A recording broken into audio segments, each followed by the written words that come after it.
Greetings all, Shardvixen here. I haven't been feeling good, so this is kind of late for me to do vlog. Um, Today's, it's a topic, if you're first time here, check the description down below, and it talks about the different types of topics I do, because I wanted to do different vlogs.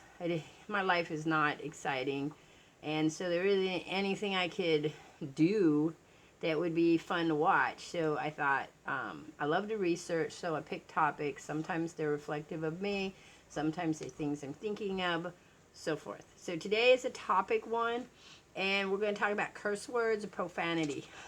Warning, warning, which will be in the front too, because this is typically in our society is considered adult language. I am kind of on the fence about that. And if you hear my washer going, I apologize. So I don't really believe there are bad words. There are words that you don't use in certain places or certain ways because they're harmful. Those are harmful words, and they don't necessarily have to be cuss words. They are derogatory statements or things that hurt other people. So with my children, what I taught them, these words aren't spoken outside of the home because they hurt people. It's not considered respectful to other people when you meet them. You don't walk up to somebody, normally, you don't walk up to somebody and say, "Hey, bitch, what's up?" You do now, because it's used in a different term than it was when I was a kid. If I walked up to people when I was a kid and said, "Hey, bitch, what's up?" I'd probably be eating soap or drinking tobacco sauce as my parent. I'm grounded forever because that's not what you said. But now, words, a lot of people have taken those words and are using them in ways that aren't considered bad, per se. So, one of the things you got to think about when you're talking about profanity is you have to think about the etymology. I don't know if I said that right. Etymology. It's a new word for me. I mean, I know what the word means, but I don't use it in language a lot. Etymology. Okay, so that's the study of the origin of words and how they've changed. Like where they started, as far as we know, which is usually Middle English, because that's when they start writing and keeping track of stuff. And then how that's changed over a period of time. So there's words that we use in our language, in our English language here in America. There's different words in other English places that are different, like we don't use, like wanker isn't one that per se many of us use. I always thought it was pretty cool, but I knew that it wasn't a language you want, a polite term. You don't call somebody a wanker, I mean, you can, but it's not polite. You know what I mean? It has an indication of being mean. So, but I've been thinking about cuss words because I have a 5-year-old grandson, and this is about the time when language, they start noticing that people speak that way.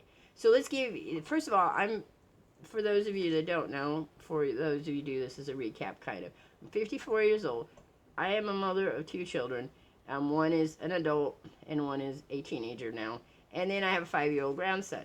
Around 5 years old, children, if not earlier, it's usually between 2 and 3 that they start repeating what you say, but not necessarily using it in the right context. Around 5 or 6, they start using it in the right context.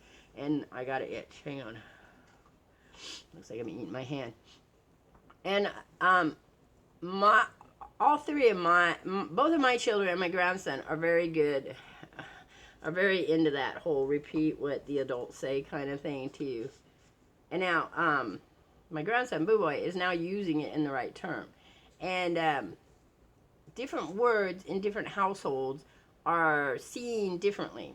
So, whereas his mother and I don't have a problem with him saying hell outside of the world in society, and with his father's family, hell is a bad word, which is kind of funny when you think about it. All hell really originally was where sinners went, people who were punished by gods. There's always been some kind of hell, though hell, as in for like the Vikings, was different than hell for the Christians. But for the most part, in Christianity, hell is where sinners go. People who've done real, and there's, if you listen to Dante, there's, who is fictional, he thought there were like 12 different types of hell, and that might be more Catholic like based, but I'm not sure since I haven't really looked into it lately. I probably knew at one time. So I always tell my grandson say hella, which my daughter doesn't like. She thinks he should just be able to say hell because technically it's not really a bad word, but society has deemed it a bad word, so he can get in trouble at school for saying it, which is funny to me. Again, but it was funny to me when I was a kid, and like I said, if I said those words, that would be bad. I didn't start cussing until I read Profanity, probably by the time I could read, probably around, I'll say, let's just 9 or 10, because that was about the time my parents realized I could read well and I could go to the library and read whatever I wanted. And so I learned the meaning of words very early, but I had heard quite a few of those words in my house much earlier than that. But just because your parents said it, you were taught that you weren't supposed to repeat it. That was bad. That was stuff going on in the house. But I didn't start using them as my own words until I was, in high school. And then I used them properly and improperly. With kids, I've always said, you can't use the word unless you know what it means. And then once you know what it means, you shouldn't use it in mixed company. People you don't know well, because they're going to look at you as being stupid for using profanity. That's one of the things I always heard, was that if you use profanity a lot, like if the word fuck was in every conversation you had, that showed a lack of creativity in your conversation. I don't know that I agree with that. I think that there might be a shock value to it to a degree, but I just think it's an easy word that everybody likes, that they can use for that term. If you're on YouTube, though, and you're trying to stay family friendly, you're not going to use those words. Because we like to assume that children don't know those words, when probably in reality most kids, I'd say probably about, I'm going to be liberal here, I'm going to say about 55, if not 60% of children have heard those words at one time. Maybe not if they're in a very cloistered and controlled environment, but at some point they probably will have heard those words in passing. I remember Christmas Story, where they blocked it out, of course, but he's cussing all the time. I knew a lot of families that were like that. When people got drunk or mad or whatever, that was the conversation that came out. I didn't hear that conversation. I didn't hear those words unless my dad was drunk and my parents were fighting. I never heard my mother cuss. I have yet to hear. I've only heard my mother cuss once to me. I mean, I'm sure she's cussed since then, but once to me. I was 16 years old, and she told me I was being a bitch. And I was like, well, so are you, and that didn't go over well. And then my father, the same thing, is I made the mistake of making a comment to my father, which I think was fuck you, and that didn't go over well either. that one had a physical, actually I think both of them had a physical reaction to it. And then I never cussed to my grandmother, ever, or my grandfather. And I only heard my grandmother cuss very rarely, and I don't think I ever heard my grandfather cuss that I can remember. And then, I don't know that I heard, I mean, I've been called a bitch by many of my family members, so later in life, but I don't think that I heard them use those words a lot. Excuse me. I have a bit of a sore throat. All right, so words, I like to make up cuss words. Like Bean Boys is one of my favorite one that I use, which is more of an explanation, because a Billy Bean Boy isn't a bad boy. It's just a Billy Bean Boy, or things that explanations. But So profanity falls under 5 things from a famous psychiatrist called Steven Pinker, which I will put up there so you guys can find it. And then go look him up yourself on the Wikipedia. He's written like 8 books about society and instinct and stuff like that. Okay, so there's abusive, which is easy to understand. That's when you make somebody else feel bad and it causes physical, emotional harm. And you say, well, how can a word feel? But now they know that words can cause your brain to react the same as being slapped. The brain has a hard time understanding the difference between things that make you feel bad and things that are physically bad.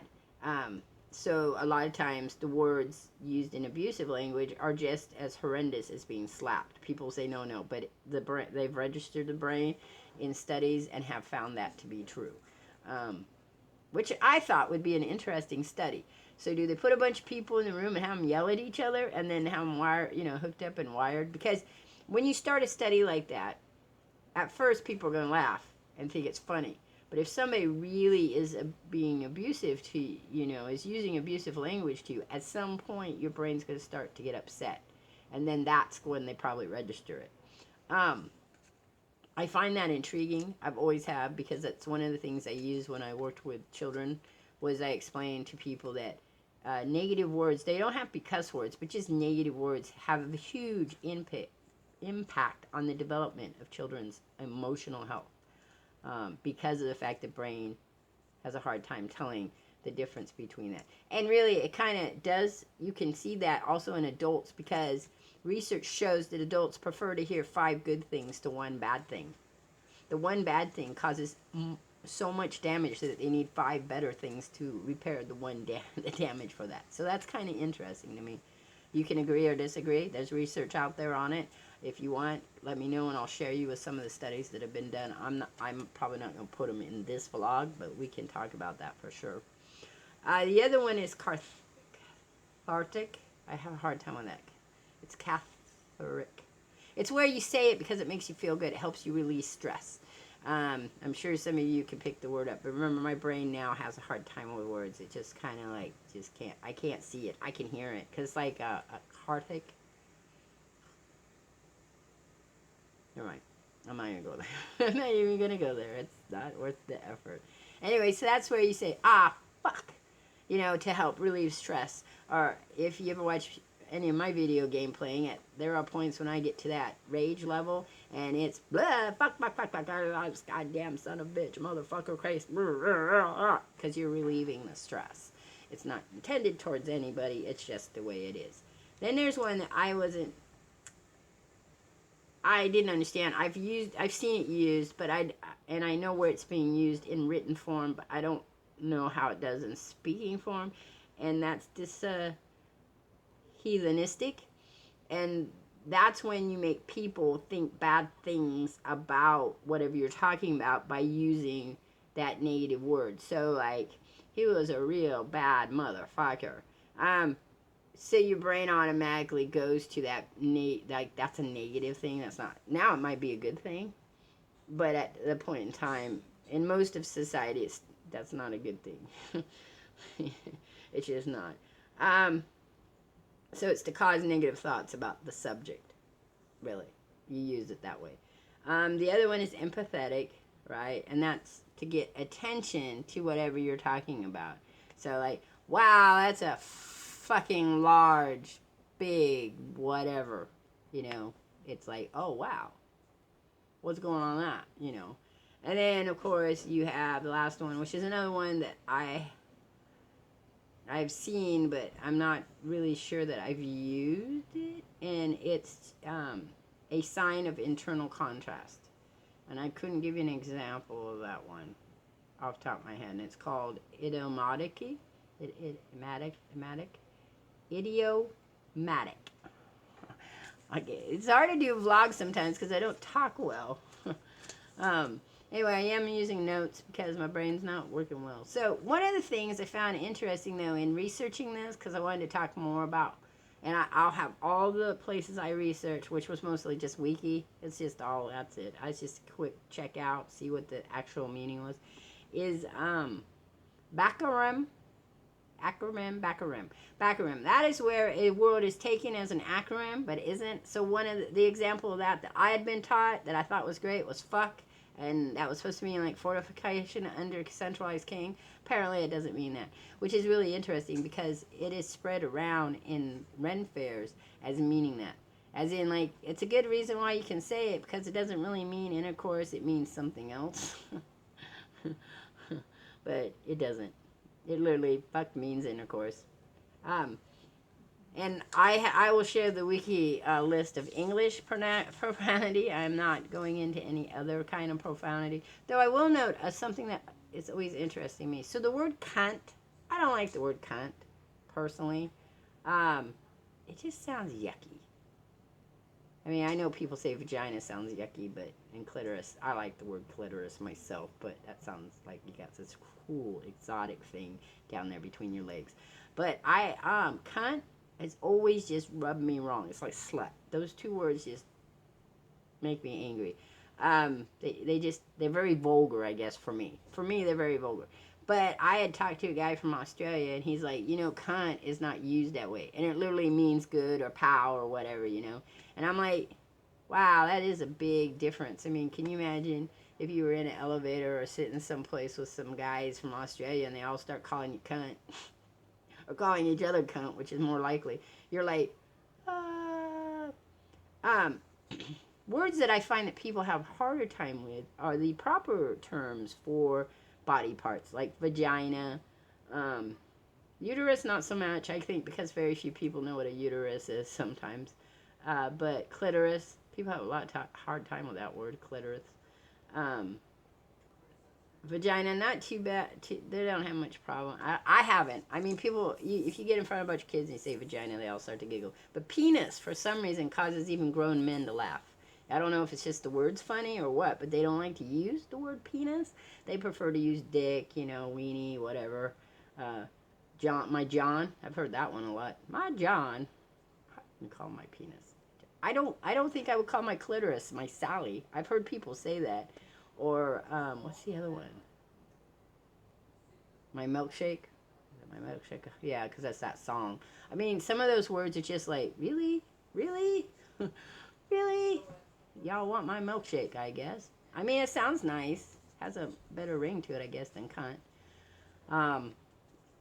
But, so, one of the things about the word fuck, because that'll get you in trouble no matter where you're at. You say that word in public and people's hair stand on it, unless you're with people in an informal kind of context. Oh, that's what that was. It's not internal, it's informal. So, an idiomatic is when you and the other person are in an informal conversation and you don't view the word as being vulgar. So that's, again, that kind of thing where somebody's like, wow, it was really a fucking big show that I went to see. Yeah, fuck. Did you like that too? It's not meant to be negative. It's just casual conversation between two people. I messed that one up. Sorry. Go back, rewind. But anyway, I wanted to talk about fuck because fuck really pisses people off when you use that. It really makes people like, well, you're not very educated.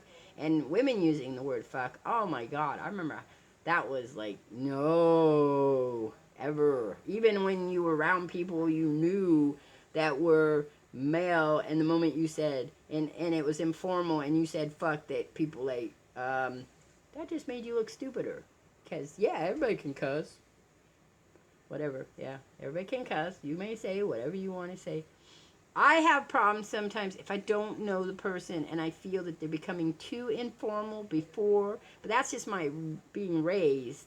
Not that young ladies didn't say that. And if you were around people as a young lady that said that, then you were in a bad place. That's pretty much where it comes. If you start throwing fuck at me and bitch at me and bastard and a lot, and I don't know you well, it's a little hard. If I'm watching people that are doing it, it doesn't bother me. But if we're having conversation, it bothers me.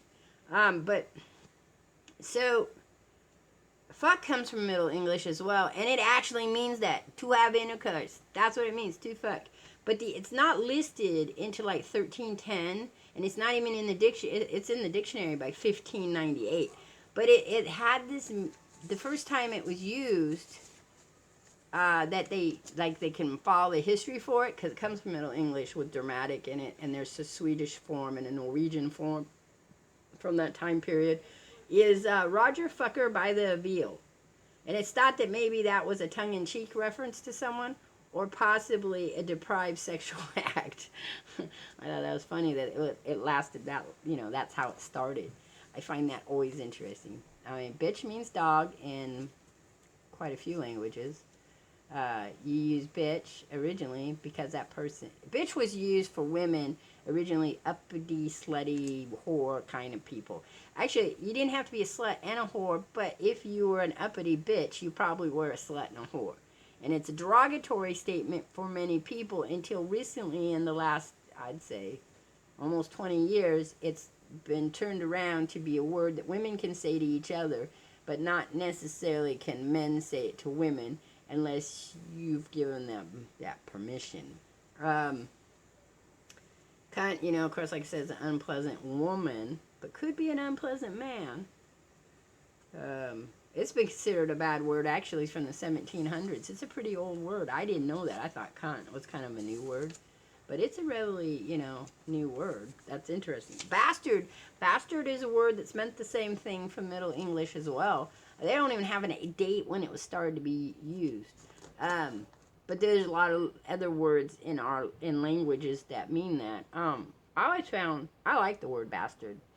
I don't see it as a bad word, though. I always saw it as, well, I mean, you use it like that, you bastard, man. It was like that person that just did something sneaky and nasty. You're one freaking that bastard, man. But I've had people call my children bastards. I was like, whatever. I mean, because it means illegitimate child. Well, now that's not a big deal. That had been a big deal in the Middle Ages and it was never used towards women because women didn't hold any power. Which is interesting because women had power, but not power that was, talked about. So they were used as ways of connecting property, and passing riches. So, but it didn't matter if they were legitimate or not. As long as somebody recognized them as being part of the family, they carried, some kind of weight. They were actually probably worth more than a bastard child was. So, a bastard male. But I always thought that was a really good insult, you dirty bastard. But I think that it's how you feel about, language in your own home. But you can't go out into the world and use, we do, but if you do, you gotta think about how people see you if you want to get further in life. Now, if you don't give a shit about people, okay, then cussing isn't going to be a big deal. I don't cuss in public, but it's because I used to work with a lot of kids, so I don't necessarily cuss, except when I'm at home. I'm very careful about that language. I'd prefer to just say other languages, other things, and it's interesting when you watch people teach their children how they're not supposed to cuss, but don't explain why they're not supposed to cuss. So this is why you don't cuss, because it makes other people unhappy and makes you look stupid. Pretty much that's it for society norms. If anybody you want to share some down below in the discussion, your favorite cuss words, that'd be welcome. Maybe you should explain why they are. If you're from another country, maybe you should explain how it's used. And that will be it for today. My throat really hurts. I talked a lot. I had caffeine today because I was so tired. Tried a new black tea. I think pumpkin black tea. I couldn't get it sweet enough. Anyway, next week is Rambling 101. You know how those go. I might talk about what I've been doing animation-wise. I don't know yet. If you got something you'd like to chat about, be sure to let me know. Anyway, I'll catch you all on the flip side. I'm out of here.